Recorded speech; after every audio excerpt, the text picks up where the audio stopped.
It's been an exciting month with the LG QNED75. And today I'm thrilled to bring you my 1 month later review. We'll be diving into the performance, features, and overall experience after spending quality time with this fantastic TV.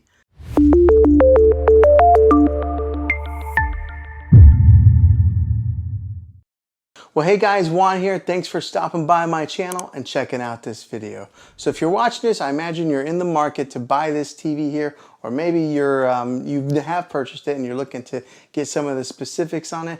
Well, after owning this thing for 1 whole month, I'm going to give you my review on this and give you the ins and outs of it, and if I think that this has been a pretty good TV after using it for a month, because I think that usually takes about that much time to really use a product to tell if it's going to be good or not.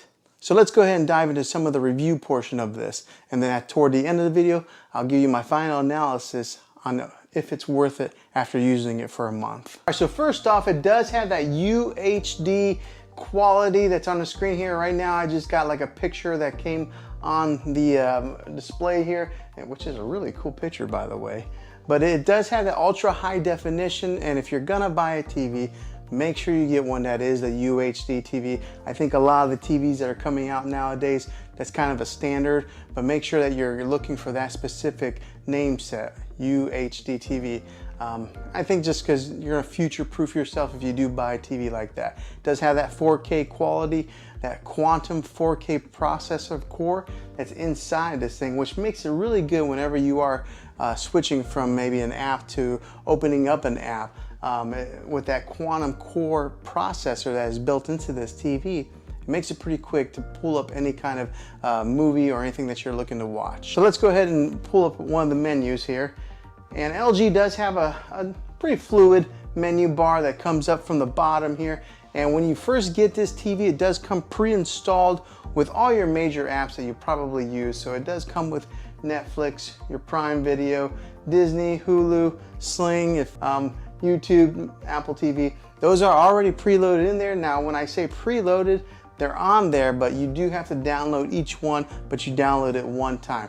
Now, those who may not know, you don't get that app. You gotta have the subscription to that app, but they are on there. But say you don't have a subscription to any of these apps on here, the good thing about LG is they do have some free content that they offer. So over here, if you can see, there is a one that says CH free, and on that, it's kind of like their channel that has like almost kind of like open air TV. Okay, so if you look over here on the menu some more, there's one that's called Peacock. That's like their latest and greatest app that just came to the LG App Store, and it's got a slew of free content on there as well.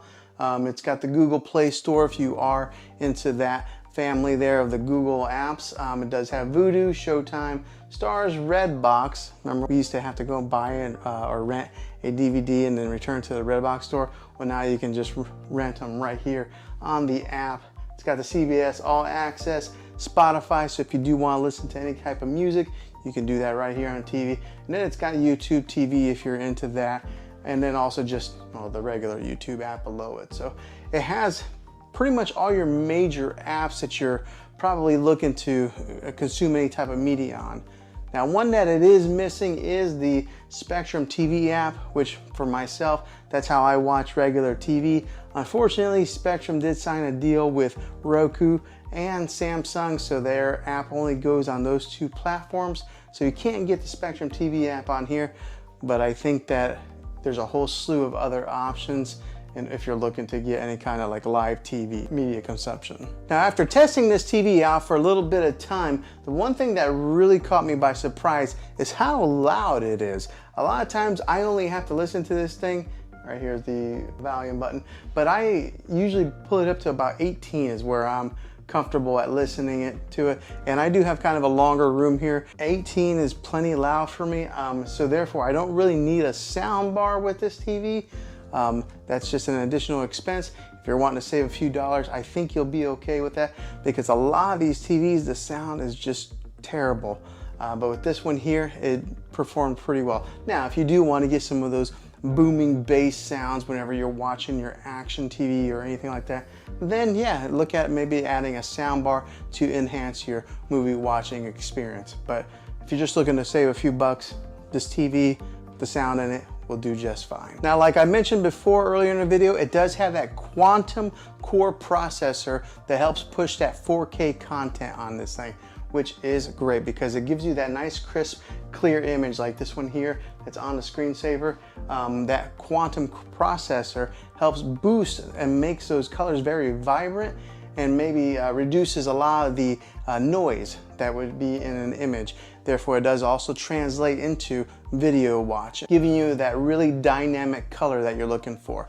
Also, with that quantum processor core, it upscales the 4K movie watching experience whenever you are watching any type of movies or TV shows that are broadcast in that 4K quality. And with that powerful processor that is built in there, if you are a gamer, it gives you that low input lag. So whenever you're playing any type of games that have a first person shooter games or anything that's like maybe driving, or maybe sports games where the ball's flying through the air, because of that processor, you're gonna get better clarity, and it's gonna be able to interchange with the motion of those games, giving you a very pleasant gaming experience. Now, another good thing with this TV is the thin bezel that is all the way around, making it really nice for your decor, because a lot of your TVs that are coming out nowadays, they try to go as thin as they can on those bezels. This one here does a pretty good job as far as being able to maybe match into your decor. Right now, I just have it sitting on top of a dresser. There are 4 screw holes on the back, so that way you could mount this on the wall if you wanted to. Now, let's talk about the back a little bit more, and let's talk about the inputs that it does have. Okay, so on the back of this thing, there is a USB input in case you're wanting to hook up any type of media player to it. It does have 3 HDMI inputs with that ARC HDMI in case you're wanting to hook up one of your game systems like an Xbox or a PlayStation to this. It does have the ARC HDMI input on here also, giving you 2 other HDMI inputs. It does have an Ethernet port in case you're wanting to wire in your internet directly into this, and it does have your RCA jacks with all the color coded. And it does have that old-fashioned coax cable in case you're wanting to hook up an antenna to this thing and watching a live open air TV. Okay, and just to give you a quick little look at the remote here, this is what is on the remote. It does have a built-in Netflix button. It's got a built-in Prime Video button, and then there's a movies button right here, so that way you can customize it. But it's got all your major settings buttons and everything that you would normally need. And the thing I like about it does have that push button feel versus having maybe a touchscreen, kind of like an Apple TV remote. So yeah, this is what the LG remote looks like. And if you are somebody who watches a lot of sports, it does have a 120 Hertz refresh rate to help with that sports watching experience. So for example, whenever you're watching like soccer and they kick the ball up in the air, and sometimes you would see like a blur on some of those cheaper TVs. With this one here, because of that refresh rate, it's nice, crisp, and clear as it's going through the air. So if you're into sports watching, this would be a good TV for you. And on the smart end, it works with all your major smart devices. So it works with your Google Assistant, your Amazon Alexa, and Apple HomeKit. I ended up setting off my Alexa device anyways. So it does work really well with all your smart companies. The good one is Apple AirPlay is built into this. If you are an iPhone user, you're able to mirror your iPhone to this TV. And I did make a video on that, and I can put that in the description down below if you're interested in doing something like that. Now, I did talk about the audio earlier in the video, but this one does have a 2.0 channel when it comes to the audio, boosting about 20 watts of power.